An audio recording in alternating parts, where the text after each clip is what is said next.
Fala pessoal, beleza? Eu me chamo Gustavo e hoje, neste dia 8 de dezembro de 2023, eu venho comemorar 2 anos dentro da plataforma do YouTube, gravando vídeos de resenhas literárias. Então, primeiramente, eu agradeço a cada um de vocês que me acompanhou até aqui, que me incentivou através de uma curtida de um vídeo, através da simples visualização, através de um comentário, pessoal. Tudo isso incentiva, tudo isso me alegra muito. Então, gratidão a todos vocês, beleza? E bem-vindo para quem está chegando no canal recentemente também, beleza? E para comemorar esses 2 anos, eu achei que não haveria nada mais justo do que fazer uma lista com os 10 melhores livros que eu resenhei e li nos últimos 2 anos. Então tem aqui 10 livros que eu vou mostrar para vocês. Alguns livros um pouco grandes, como vocês puderam perceber, outros um pouco menor, sobre os temas mais variados possíveis. Até porque aqui no canal eu falo sobre temas mesclados, né? Então tem bastante de história, tem bastante de desenvolvimento pessoal, tem bastante de livros religiosos. Na verdade, religiosos tem alguns, mas tem também. Nessa lista especificamente não vai ter, mas tem também bastante livros de ficção, nessa lista vai ter. Então fiquem aí, espero que vocês gostem do vídeo e vamos nessa. Para começar a lista, eu escolhi um livro emblemático que foi muito boa a leitura, muito prazerosa e também foi a primeira resenha de todos. Então é um marco para mim. 1499, O Brasil antes de Cabral, do Reinaldo José Lopes, que é um jornalista e ele vai escrever sobre os primórdios do Brasil. Então o Brasil antes da colonização, o Brasil pré-histórico, por assim dizer. Antes dos europeus chegarem, antes dos portugueses chegarem. Então é um livro que vai trabalhar muito a questão da arqueologia. É um livro, por exemplo, que vai falar sobre o surgimento da humanidade lá na África. Vai falar como foi o processo migratório das pessoas subindo ali do continente africano para a Europa, depois vindo ali pela América do Norte, quando o continente ainda era junto. Então ele vai falar sobre todo esse processo. Ele vai falar sobre a cultura dos nativos desse continente. Então, como eles viam o mundo, como eles se comportavam, quais eram suas crenças, suas religiões. Tem alguns fatos muito chocantes, né? Tem algumas coisas que você vê aí dentro do livro que você mesmo pensa e fala, nossa, como é algo diferente da nossa realidade atual. No entanto, é importante não cometermos o erro do anacronismo. É importante não julgarmos eles pelos critérios de hoje, porque nós estamos falando de um povo de mais de 500 anos atrás, num território onde não havia contato com culturas europeias, culturas ocidentais e assim sucessivamente. Então é um ótimo livro. Vai falar sobre a Luzia, que é o fóssil mais antigo encontrado dentro do território brasileiro, se eu não estou enganado, é quase certeza, pessoal. Eu li esse livro há 2 anos atrás, então as informações estão um pouco distantes, mas eu estou tentando resgatar aqui. E é isso, pessoal. É um ótimo livro para você que quer conhecer os primórdios da nossa história. Eu acho fundamental você começar por como era antes. Conhecer um pouquinho dos povos tupis, enfim, conhecer um pouco do que são os sambaquis, que são estruturas que existem até hoje no litoral. Todas essas coisas são abordadas dentro dessa obra de uma forma muito agradável, por um ponto muito importante. O autor é um jornalista. E via de regra, pelo que eu venho percebendo nas minhas leituras nos últimos anos, jornalistas eles costumam escrever muito bem, justamente porque eles estão acostumados a escrever para as grandes massas. Então, geralmente, quando você pega um livro muito voltado para a história, muitas vezes você vai pegar um autor que escreve de uma forma muito técnica, ou que, sei lá, ele não consegue passar o conhecimento de uma forma tão didática. Então o Reinaldo José Lopes ele consegue fazer isso. Ele entrega o conteúdo de uma forma muito simples e muito eficiente. Então fica aqui a recomendação para abrir esse vídeo. E agora, um dos meus autores favoritos, Laurentino Gomes, Escravidão, volume 1. A mesma coisa se aplica aqui. Laurentino Gomes não é um historiador, ele é um jornalista, mas ele é um jornalista que tem a carreira muito voltada para a história. Isso porque ele é o autor da trilogia 1808, 1822 e 1889, onde ele aborda importantes acontecimentos dentro da história do Brasil. E ele recentemente vem lançando, eu acho que ele já concluiu o lançamento do último livro. São 3 livros sobre escravidão, eu li apenas esse, e esse por si só já tem muita informação e é um livro grande. Então se você pegar a coleção inteira, volume 1, 2 e 3, nós estaremos falando de basicamente 1.500 páginas sobre esse tema, que é um tema fundamental dentro da história brasileira. Não é um tema que dê orgulho, não é um tema que nós olhamos e admiramos, não. Muito pelo contrário. A escravidão, ele é um tema triste, mas é um tema muito presente. E é um tema que a gente precisa entender. Por quê? Porque o Brasil foi construído a partir desse sistema exploratório. É uma realidade triste, mas é uma realidade.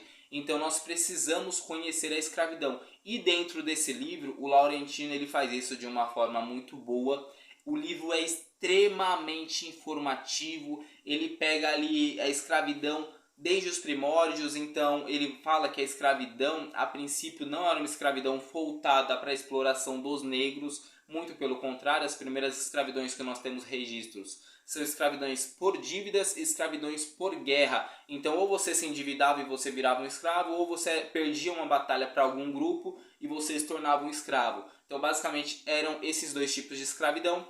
E recentemente, já ali a partir do ano 1400 mais ou menos, que começa a haver essa exploração do continente africano e por consequência, infelizmente, a escravização deles e de parte deles no caso. Então ele vai falar sobre como era o processo. Então desde a saída dos negros capturados pelos próprios africanos dentro da África, até eles serem levados para o litoral, para do litoral chegar às embarcações portuguesas para cruzar o oceano para chegar aqui no Brasil. Ele vai falar sobre esse processo, ele vai falar sobre as baixas, as tristes baixas que haviam, e eram muitas. Era uma quantidade muito grande até para chegar no litoral. Então dentro da própria África já morriam muitos escravizados, e no transporte morriam bastantes também. E o Brasil, essa informação é muito importante, foi o Brasil foi o país que mais exportou escravos. Então nós temos, por exemplo, um problema muito forte nos Estados Unidos também com relação a racismo, né? Mas o Brasil, ele foi o país que mais exportou essa mão de obra, muito mais que os próprios Estados Unidos, que inclusive tem uma população bem maior, tá pessoal? Então fica aqui a dica, um ótimo livro, Laurentino Gomes, qualquer livro dele muito bem escrito, um cara formidável, as entrevistas dele também são muito boas, se vocês tiverem mais curiosidade. E agora, Sapiens, uma breve história da humanidade, Yuval Noah Harari. Agora sim nós estamos falando de um historiador, mas é um historiador que não trabalha daquela forma que eu apresentei aqui, aquela escrita mais técnica, com terminologias difíceis, mais engessada. Não é isso. Quando eu falo do Yuval Noah Harari, eu estou falando de um autor que depois até veio a escrever ficção, né? Então é um autor que ele escreve muito bem, escreve de uma forma muito acessível, e por ser de fato um acadêmico, por ser de fato uma pessoa com muita experiência na área, é um historiador israelense, ele passa muitas informações. Então, como o nome sugere, nós veremos todo o processo de evolução humana.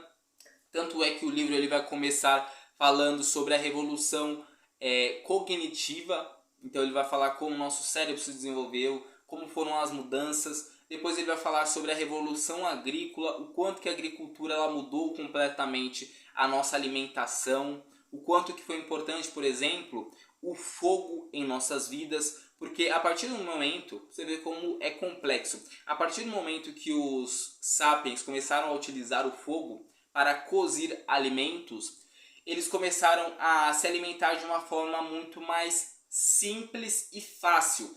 exigindo muito menos no intestino. Então, exigindo menos no intestino, sobrava energia. Essa energia começou a ser usada mais pelo cérebro. Então, nós tivemos um cérebro funcionando de uma forma muito mais eficiente, com mais energia, com, enfim, mais recursos, porque o intestino gastava menos. Então, parece algo simples, mas é algo que mudou completamente a humanidade. Ele vai falar sobre a forma como a humanidade fez para se unificar. Então, hoje nós temos, por exemplo, aglomerações de pessoas no que nós chamamos de países. Nós temos pessoas se unindo em torno, por exemplo, do capital, do dinheiro. Nós temos pessoas se unindo a partir de religiões. Então, a humanidade ela tem a tendência a se unificar. E ele vai falar por que isso acontece, ele vai explicar, ele vai falar sobre a habilidade que o humano tem, que é uma habilidade que torna ele único.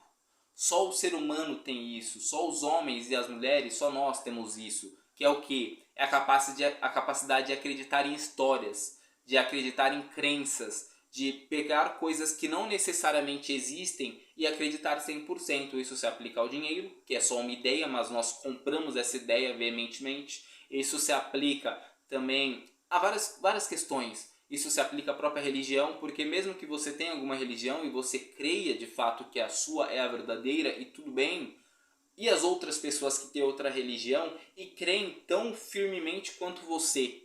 Então, dificilmente as duas estarão certas. Ou podem estar, talvez, eu não sei, eu não sou dono da verdade, mas para ambos, e às vezes religiões distintas, monoteístas, para ambos estão certos. Então, como que isso é possível? Então ele explora isso.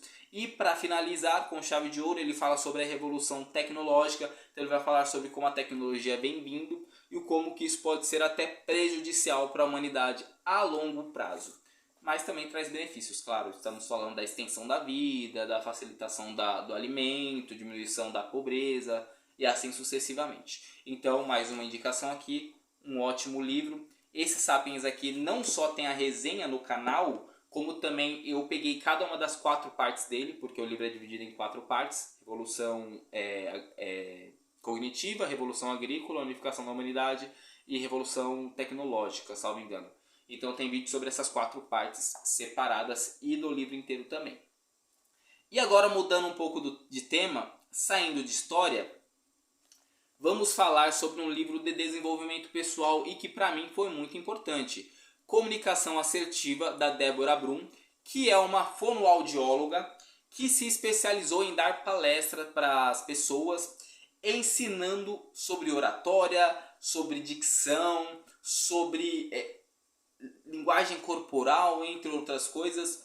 Então, um livro muito bom, um livro cheio de exercícios, de explicações simples, com propostas de, por exemplo, olha, propostas práticas. Isso que eu acho que é fundamental. Então, a Débora Brum, ela chega e fala, olha, é o seguinte, se você quer superar a timidez, se você quer falar em público melhor, se você quer conseguir concatenar melhor as ideias, eu vou te passar as coisas que devem ser feitas. E ela vai passando várias coisas, e uma inclusive eu estou fazendo aqui. Eu estou gravando um vídeo no YouTube, e eu comecei a gravar aqui no YouTube justamente para conseguir melhorar a minha didática. Foi meramente por isso. Foi esse o motivo inicial. Depois eu comecei a realmente sentir prazer, me alegrar. Hoje eu gosto de fazer os vídeos. Está longe de ser uma profissão para mim, muito longe mesmo. É um canal muito pequeno, mas eu gosto de estar aqui gravando os vídeos, eu gosto de quando eu recebo um feedback de vocês e eu gosto de ver a minha evolução em relação a falar, em relação à oratória. Então, Comunicação Assertiva, da Débora Brum, é um ótimo exemplo de um livro para você ler e você conseguir melhorar a sua fala, porque ela explica várias questões, até a própria entonação da voz, as pausas que você faz durante a sua fala, tudo isso é muito importante. E também ela passa alguns exercícios que eu durante um tempo fiz, hoje em dia eu confesso que eu faço bem menos, mas alguns exercícios vocais para você aperfeiçoar a sua fala. Então, algumas vogais que você fica repetindo que melhora a dicção, ou alguns exercícios de postura antes de começar uma palestra. Enfim, são vários exemplos. É um ótimo livro. Comunicação Assertiva, da Débora Brum. Mais uma indicação, mais uma vez, resenha disponível no canal. e outro livro de desenvolvimento pessoal. Eu separei apenas 2, Comunicação Assertiva, e um recente, O Poder do Hábito, do Charles Duhigg, um clássico. Isso aqui é clássico demais, eu acredito que todos vocês pelo menos já ouviram falar. Pode ser que vocês não tenham lido, pode ser que vocês não se interessem pelo tema, mas muito provavelmente vocês já ouviram alguém falar ou já viram alguém lendo em algum transporte público ou algo do gênero, porque é um livro muito conhecido. Na minha percepção, foi um livro que eu já esperava bastante e ele me entregou muito mais do que eu esperava, porque eu esperava simplesmente um livro meio que, sabe, de autoajuda e tal, mas o que eu tive aqui ao ler esse livro foi uma aula sobre modulação de hábitos, e não apenas isso, mas uma aula científica. O Charles Duhigg, ele não é neurologista, ele não é psicólogo, ele é um jornalista, só que assim, ele dedicou boa parte da sua vida à pesquisa dos hábitos. Então ele teve contato com vários médicos, vários especialistas, que ele foi lá, conversou, tentou entender, e ele compilou dentro desse livro vários exemplos de mudanças de hábitos que às vezes são até incompreensíveis. Então tem um caso que me marcou muito, que é de um senhor de idade, que ele sofreu um acidente que causou um trauma no cérebro dele na região que guardava memórias. Então esse senhor, ele não conseguia mais armazenar memórias. Então tudo que acontecia para ele passava, basicamente, né? E aí ele começou a ir a um médico. E aí ele ia ao médico e falava: doutor, a consulta está acabando, eu posso ir ao banheiro? Aí o doutor falava: pode ir. Sai pela porta, vira à direita, segunda esquerda. Um exemplo, né? Aí beleza, ele ia. Segunda vez, a mesma coisa: doutor, posso ir ao banheiro? Sim. Direita, segunda esquerda. Ele ia. Só que lá para a terceira, quarta vez, ele simplesmente falou: doutor, estou indo ao banheiro. Abriu a porta e foi. E voltou. Só que o doutor não ensinou para ele o caminho. E assim, ele não guarda memórias. Se ele não guarda memórias, como é que ele saiu e fez o caminho sozinho? E a resposta é simples. O cérebro dele, embora não guardou a memória de fato de primeira direita, segunda esquerda, embora ele não tenha feito isso, o hábito dele de ver as portas, entrar, seguir o caminho reto e tudo mais, o hábito de seguir determinada trajetória estava lá. Então ele conseguiu ir e voltar só através do hábito, o que é algo espetacular, certo? Então o poder do hábito, ele mostra o quanto que o hábito em si ele é poderoso para transformar as nossas vidas. Eu acredito nisso, então para mim foi uma leitura espetacular, muito gostosa. Então deixa a recomendação, uma leitura extremamente simples, com muitos exercícios práticos também, é muito bem explicado e muito bem destrinchado. Então está aí a recomendação, tem resenha também no canal. E agora, mudando o gênero, mas voltando um pouquinho para o gênero anterior, porque nós vamos voltar para a história, mas não é um livro comum. Nós estamos falando de um quadrinho, o único quadrinho que eu resenhei aqui no canal, e ano que vem eu espero resenhar outros. Nós estamos falando de Maus, do Art Spiegelman, um livro recente, se eu não estou enganado, mas que ganhou muita notoriedade pelo fato de ser um livro muito didático, muito divertido, embora retrate uma situação, um momento histórico que não tem nada de divertido.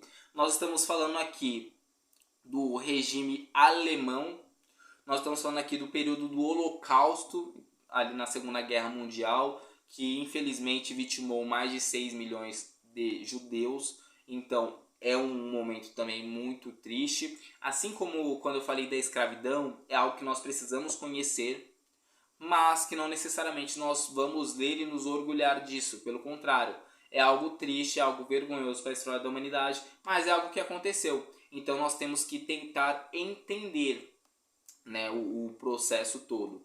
Então Maus é um quadrinho que eu li, o primeiro quadrinho que eu li na minha vida, e eu simplesmente adorei. Nós vemos aqui o Art Spiegelman coletando um depoimento do seu pai, o Vladek, que foi um homem que foi levado a um campo de concentração e lá ele passou boa parte da Segunda Guerra. E o que tem de tão especial nesse livro? É que basicamente é um quadrinho onde o autor ele retrata os judeus como ratos e os alemães como gatos. Então já começa com aquele negócio de caça, né? Porque o gato caça o rato. Então ele faz toda essa analogia e ele vai contando ali de uma forma divertida, porque é divertida a leitura, embora o acontecimento seja triste, ele vai contando de uma forma muito interessante. E ele mescla a história do pai dentro do campo com a história do pai no dia a dia, durante o momento em que estava sendo coletada a entrevista. Então nós não ficamos naquele negócio monótono de só o que estava acontecendo lá no campo.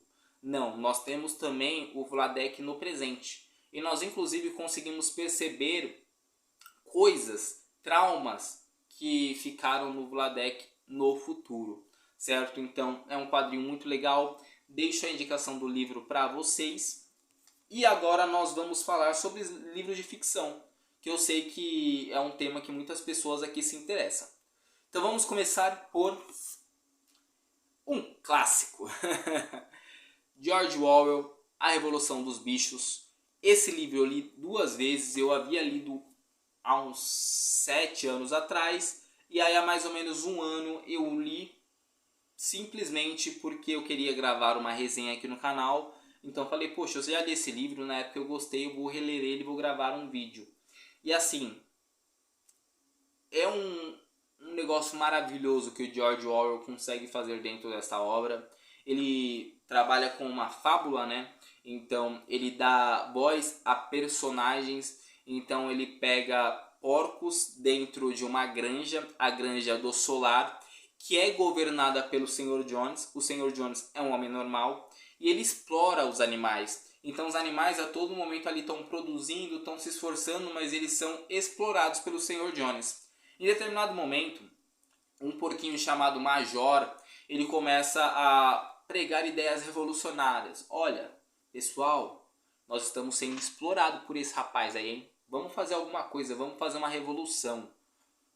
O pessoal ouve aquilo e tal. Só que infelizmente acontece do porquinho Major, ele vira óbito. Então a granja meio que vai seguindo. Só que as ideias que ele pregou continuaram ali. Mesmo ele não estando mais ali, a ideia ainda estava.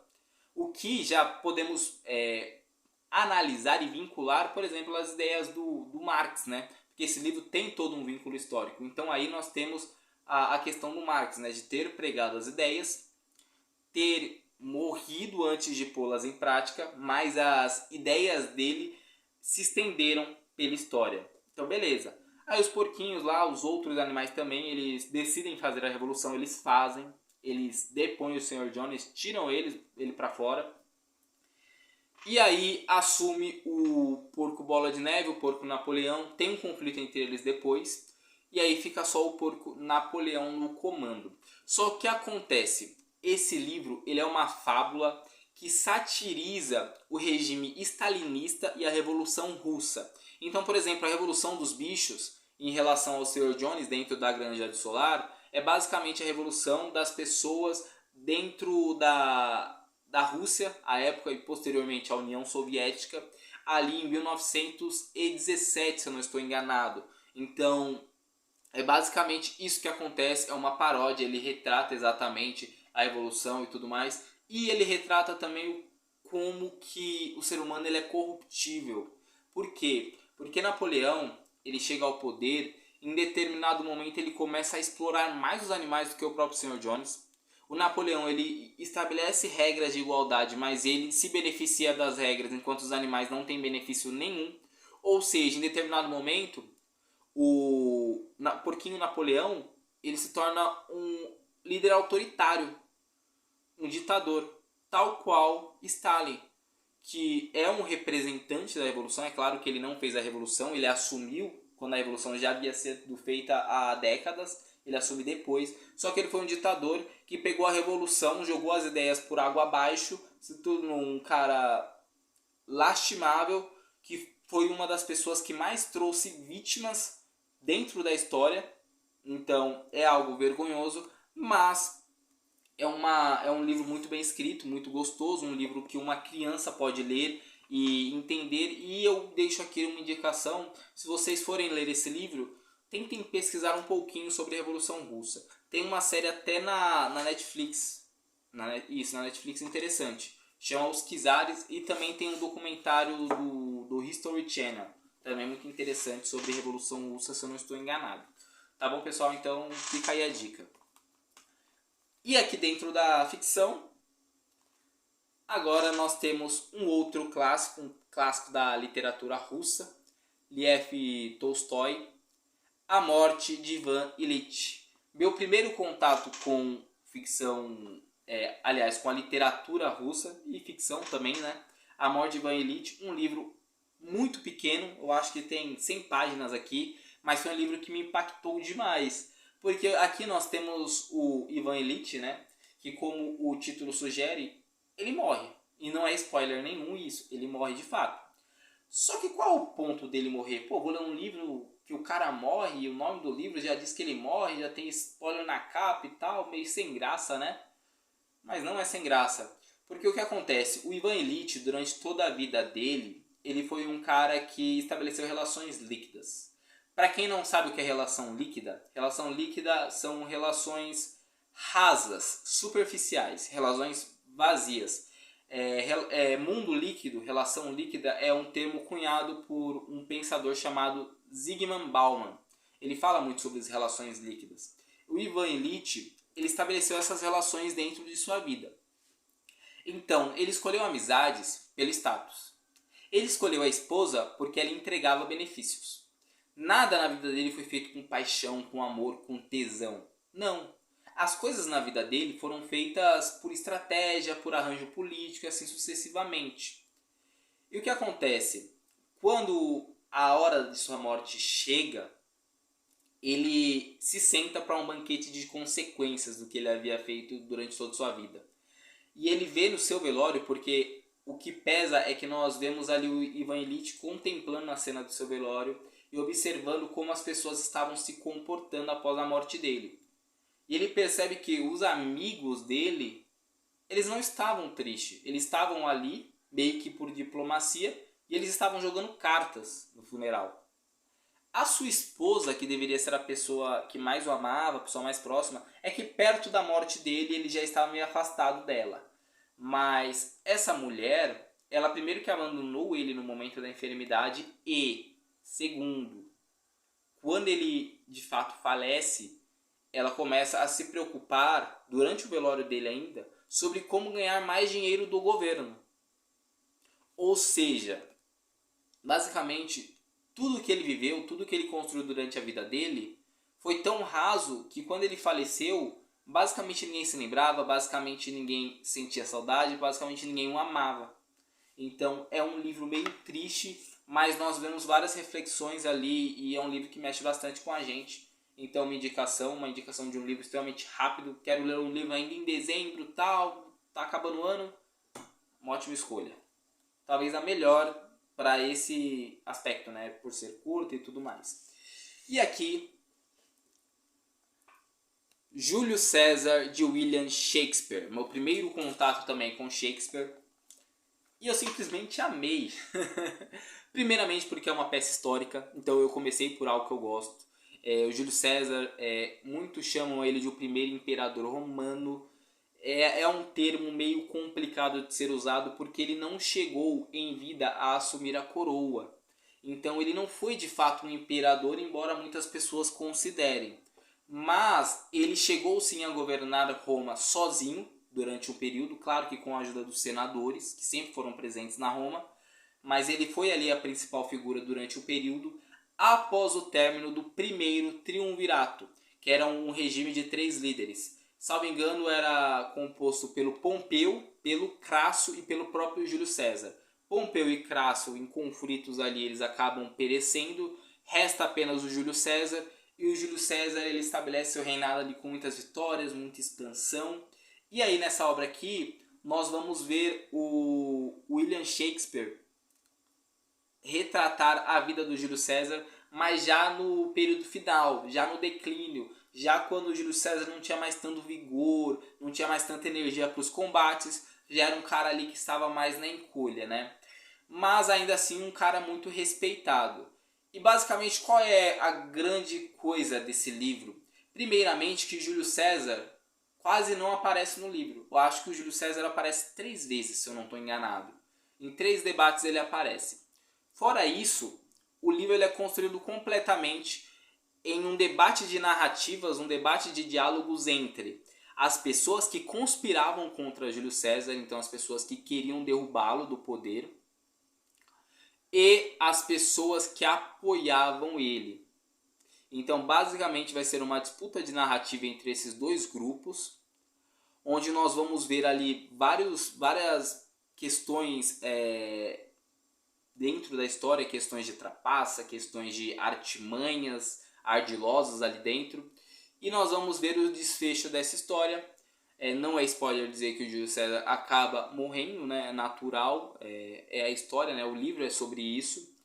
E inclusive a morte é bem fiel ao que acontece na vida real. Ele é morto dentro do Senado pelos senadores, sob a suspeita de que ele queria estabelecer um regime ditatorial, né? Se tornar imperador e acabar com a república que era tão conhecida em Roma.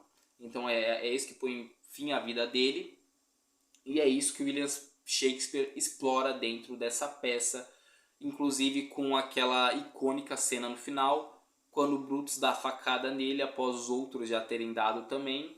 É basicamente a última facada, ele olha e fala: até tu, Brutus, até você, que era alguém que deveria estar comigo, você também me apunhala.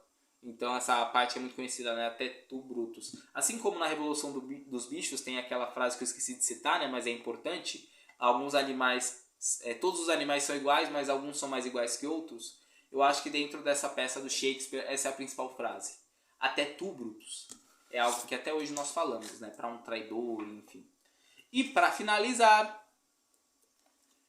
o mestre do terror Stephen King no livro Joyland. Mais uma vez, meu primeiro contato com o autor. E por que eu tenho tantos primeiros contatos? Porque eu não leio desde novo, pessoal. Eu comecei a ler já depois de um pouquinho mais velho, ler mesmo com intensidade de uns 2 anos e meio para cá, e ler esporadicamente há uns 8, 7 anos, tipo, lendo 1, 2 livros por ano.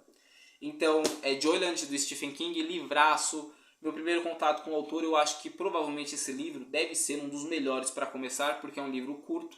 E o Stephen King ele escreve livros imensos. Então, para quem não está acostumado, eu acho que é melhor se começar por um livro um pouco menor. Então, Joyland já preenche esse critério. E é um livro que eu não sou uma pessoa muito próxima de livros ficcionais, porque eu tenho um pouco de dificuldade para criar cenários, criar histórias na minha cabeça. Mas esse livro ele me permitiu fazer isso de uma forma maestral. Eu consegui imaginar os cenários, eu consegui imaginar os personagens. O livro se passa ali com todo um suspense, todo um mistério do que está acontecendo dentro do parque de diversões chamado Joyland. Então tem todo esse mistério, todo esse enredo. E eu consegui a todo momento ali estar vibrado, entendendo tudo que estava acontecendo. Então, um ótimo livro.